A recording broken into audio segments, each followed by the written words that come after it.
মোডা বেনজিরের কথাই সত্য হইল, তারে টোকায় ধরে আনা হইতেছে দুবাই থেকে। তবে এই দেখে খুব খুশি হইয়া যায় না, পিকচার কলে আভি বাকি হয় মেরা দোস্ত, ওইটা আমরা আজকে আলাপ করব।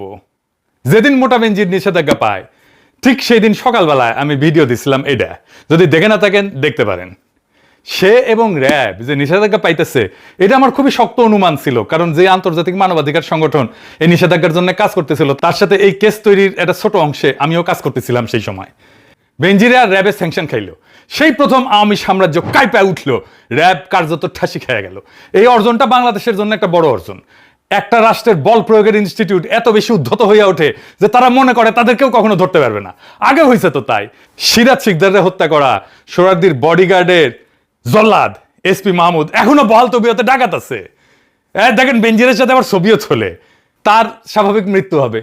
ফুন্দের আলো দিল্লি স্টার মুক্তিযোদ্ধা পুলিশ অফিসার এসপি মাহবুব রেনিয়া যুগলবন্দি কলাম লিখবে, ফেসবুকের নিউজ ফিড ভাইসা যাবে তার বীরত্ব গাথায়। কিন্তু সে যে একটা বাটপাট ঠান্ডা মাথার খুনি বাল্যবন্ধু সিরাজ শিকদারকে কাপুরুষের মতো পিছন থেকে গুলি করে মারছে, সেই ইতিহাস কোথাও লেখা থাকবে না। আমি ইউনূস সরকারের আমলে আন্তর্জাতিক অপরাধ ট্রাইব্যুনালে কইছিলাম এই মালরে ধরতে, সিরাজ শিকদার সহ মুজিব আমলের গুম খুনের জন্য রিমান্ডে নিয়ে জিজ্ঞাসাবাদ করতে। আমি কইছিলাম কবে মরে যায় টোরা যায়, আগে নিয়ে 3rd ডিগ্রি দিয়ে দেন। আমরা কইলো একটা অভিযোগ লাগবে। মানে 20 কোটি মানুষের দেশে একজন মানুষ নাই যে মুজিব আমলের গুম খুন অত্যাচার নিয়ে, সিরাজ শিকদারের বিচার বহির্ভূত হত্যা নিয়ে অভিযোগ করতে পারবে। যাই হোক, বেনজিরের স্যাংশন থেকে একটা নতুন ট্রেন্ড বাংলাদেশে শুরু হয়েছে, নতুন উদাহরণ, নতুন এক্সাম্পল। মানুষের পক্ষে রাষ্ট্রের দমন পীড়নের মাস্টার মাইন্ডরা সমঝে চলবে। ডিজিএফআই, আর্মি, আরো কিছু খুনি অফিসারকে যদি সুতায় দেওয়া যায়, হাসিনা সহ হাসিনার কিছু মন্ত্রী এমপিরা সাইজ করা যায়, সব ঠান্ডা হয়ে যাবে। তাই এই বেনজির হইতেছে আওয়ামী লীগের হার্ড পাওয়ার। আওয়ামী লীগের সফট পাওয়ার আছে কিছু, সেইগুলোরও সাইজ করতে হবে, সেগুলো আরো ডেঞ্জারাস। যেমন এই এনাস আলমগীর, এনাস মানে বুঝেছেন তো, আব্দুল তুষার, নটি মেয়ের আফরোজ শাওন, জয়ু মামুন, মঞ্জুরুল আলম পান্না, ফজা পাগলা, সবাই যারাই ফ্যাসিবাদের পক্ষে বয়ান উৎপাদন করে যাচ্ছে তাদেরই দৌড়ের উপরে রাখা লাগবে। এখন কইতে পারেন বাংলা লুথার কিং তো আব্দুল তুষারের সাথে লাঞ্চ করে লাঞ্ছিত হয়, হ্যাঁ, এনাস আলমগীর তো ফুন্দায় মানে ফোন মারে। হ্যাঁ, এইগুলারে কেমনে সাইজ করবেন? হ্যাঁ, আরে বাবা, সেজন্যই তো কবি কইয়া গেছে, লুথারের কাজ লুথার করিছে, খাতির করিছে তাই বলে কি সাইরা দেওয়া হাঙ্কেরের শোভা পায়? বাংলাদেশ তো এত সহজে শান্ত হবে না, একের পর এক বিক্ষোভ, অভ্যুত্থান, অশান্তি আর বিপ্লবের ঢেউ আসবেই। আমি কয়ে দিতেছি, লিখে রাখেন। বাকশালীদের দাবরানির উপরে কিছুটা হইলে রাখতে পারছিল ইউনূস সরকার, এই বাকশালীদের দাবরানির উপরে রাখবেন, দেখবেন রুলারের মতো সোজা হয়ে গেছে। এদের আওয়াজ বেশি, কিন্তু প্রত্যেকটা ভীরু কাপুরুষ। হাসিনারে তো পলাইতে হয়েছে, কেউ এসে রক্ষা করিছে? করে নাই। খালেদা জিয়ারে যেমন বালুর ট্রাক থেকে উদ্ধার করতে পারে নাই, ঠিক তেমনি হাসিনারও এসে কেউ রক্ষা করে নাই। এই দলগুলো এরকমই, বিএনপি আওয়ামী লীগ দুটাই এরকম। সোহরাওয়ার্দীর বডিগার্ড পটল তুলেছিল, কেউ আগে এসে দাফন করার কথা কয় নাই, এতই এদের জানের ভয়। অপারেশন সার্চলাইটে ঢাকায় মাত্র 4 ব্যাটালিয়ন সৈন্য, তাও আবার 4টা ট্যাঙ্ক নিয়ে নামিছিল 25শে মার্চের 1971। সেই যুগে পাকিস্তানি সোলজারদের আমেরিকান আর্মির মতো লট ভর ছিল না, নর্মাল খাকি পোশাক, জিপ, G3 রাইফেল, যেটা দিয়ে কয়েক রাউন্ড ফায়ারিং করতে পলাইছে লীগের সব এডোমালারা। আর জুলাই যোদ্ধারা ওরছে প্রবল গুলি, সৈন্য আর শক্তির মুখে রণে ভঙ্গ দেয় নাই। এটাই পার্থক্য। ওই শক্তিরে আমরা ঘরে ফিরাইছিলাম, জুলাইয়ের শক্তিরে, কোনো বড় দুর্ঘটনা ছাড়াই। ভাবছিলাম এই জাউরাগুলা, বাকশালীগুলা ভালো হবে, নিজেদের ভুল বুঝবে, ক্ষমা চাইয়া অনুতাপ করবে। ওরে মা, এগুলা আবার ফস কইয়া ওঠে। এই দেখেন, জাউরা পান্না কয় হেলিকপ্টার দিয়ে কোথায় গুলি করিছে? হেলিকপ্টার দিয়ে গুলি করছে কারা? কোথায় দেখেছেন হেলিকপ্টার দিয়ে? রিয়া গ্রুপে মারছে কে? আহাদের মারছে কে? কোথায় দেখেছে হেলিকপ্টার দিয়ে গুলি করছে? শুনিছেন? শুইনা মনে হয় ঠ্যাং টেংনি ভেঙে দিই। এমন ওরে পাবলিক রাস্তায় গণধোলাই দিলে সেটারে মব আর দঙ্গলবাজি কইয়া সিকিউর পারবে কেউ।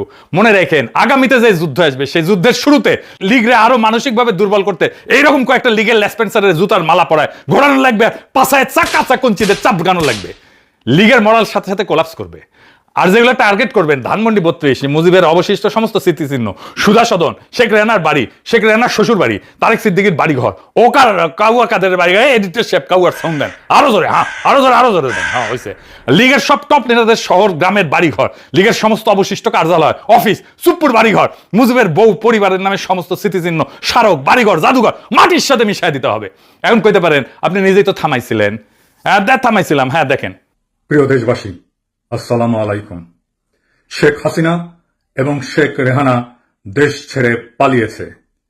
জনগণকে অভিনন্দন জানাই, সে তার ক্ষমতা ত্যাগ করেছে এবং এই লড়াইয়ে বীরোচিত বিজয় অর্জন করার জন্য। কিন্তু শেখ হাসিনার ক্ষমা নাই, শেখ হাসিনাকে যারা পালাতে সাহায্য করেছে তাদেরও ক্ষমা নাই। শেখ হাসিনার বিচার করতে হবে, আমরা তাকে ফিরিয়ে আনব।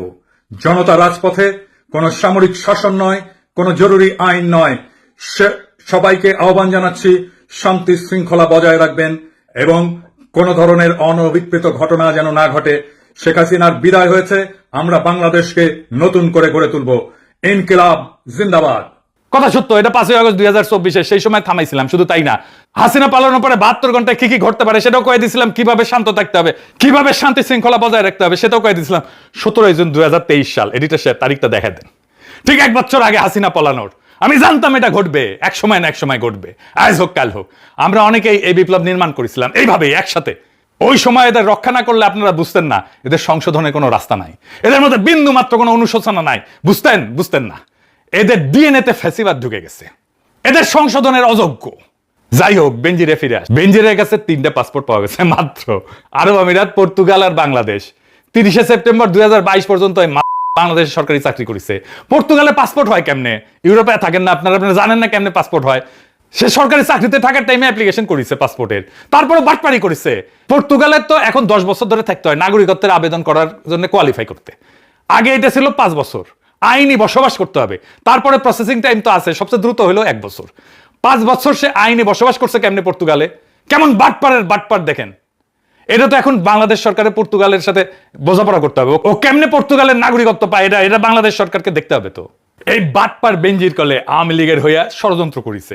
2025 সালে ফেব্রুয়ারিতে এটা ভিডিও ভাইরাল হয়েছিল। সেখানে ওই বেনজির পলাতক অবস্থায় একটা ভার্চুয়াল বৈঠকে পলাতক আওয়ামী লীগের নেতাদের উদ্দেশ্যে কথা কইতেছিল।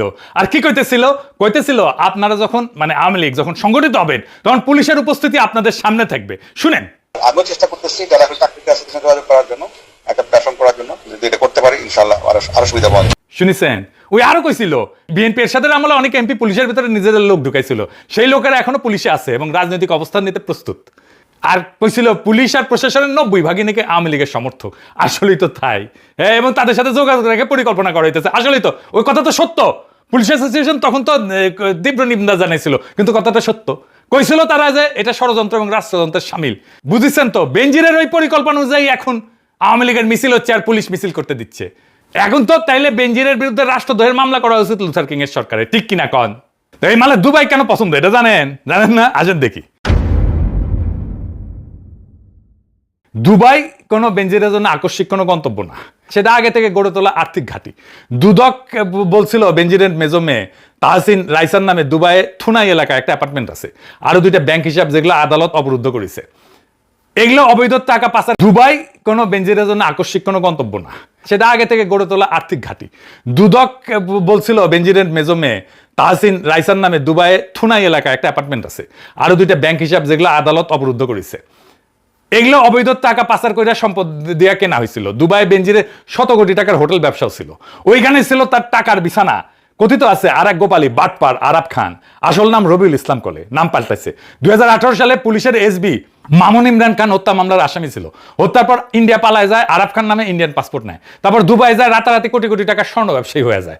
2023 সালে আরব জুয়েলার্সের উদ্বোধনে গেছিল ক্রিকেটার সাকিব আল হাসান, বাটপার, হিরো আলম, অভিনেত্রী দিঘি, আরো অনেকে বলে এই আরব নাকি বেনজিরের টাকায় ব্যবসা করে। বেনজির অবশ্য নিজে কইছে আরব ওরফে রবিউল ওরফে হৃদয় নামে আমি কাউকে চিনিই না।